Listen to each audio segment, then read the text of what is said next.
তাণ্ডব বোঝো তাণ্ডব। খাদান সারা বাংলা জুড়ে তাণ্ডব করতে চলেছে। Hi, this is Hastalipi originals.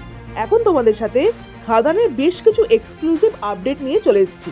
এরকমই বাংলার সমস্ত সিরিজ এবং সিনেমা সংক্রান্ত আলোচনা শুনতে এবং রিভিউ পেতে আমাদের এই চ্যানেলটা ফলো করে রাখো আর নোটিফিকেশন বেলের ওপর ক্লিক করে অল অপশনের ওপর ক্লিক করে রাখো, যাতে আমাদের ভিডিও সবার আগে তোমাদের কাছে পৌঁছে যায়। চলো ভিডিওটা শুরু করছি।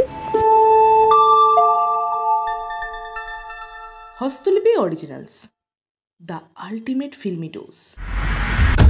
একটা ছবির কতটা ডিম্যান্ড থাকলে মাঝরাতের শো অর্গানাইজ করার অনুরোধ আসে? হ্যাঁ, এটাই হতে চলেছে খাদানের সাথে।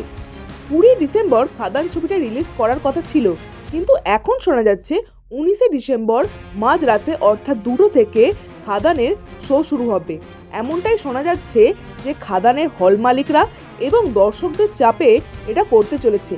এরম যদি চলতে থাকে, খাদানকে ব্লকবাস্টার কেন, সব কিছু উড়িয়ে নিয়ে যেতে কেউ আটকাতে পারবে না।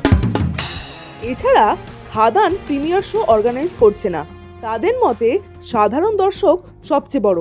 তাদের প্রচারণার মাধ্যমে খাদান ছবিটা এগিয়ে যাবে, খাদান টিমের এমনই বিশ্বাস। আর সবচেয়ে বড় আপডেট হলো খাদানের অ্যাডভান্স বুকিং নিয়ে। আজকে থেকে অর্থাৎ বুধবার থেকে খাদানের অ্যাডভান্স বুকিং শুরু হয়ে যাচ্ছে। তাই তোমরা যখন ভিডিও দেখছো তখন নিশ্চয়ই বুক মাই শোতে খাদান অ্যাভেলেবেল হয়ে গেছে। তোমরা যে পারো খাদানের টিকিট কেটে ফেলো। বলা তো যায় না পরে খাদানের টিকিট আদৌ পেলে কি পেলে না। তো এই 3টে আপডেট তোমাদের কেমন লাগলো অবশ্যই কমেন্টে লিখে জানিও। আর খাদান দেখতে কতটা এক্সাইটেড সেটাও কিন্তু জানিও। আর আমাদের এই ভিডিওটা লাইক করতে মিস করো না প্লিজ।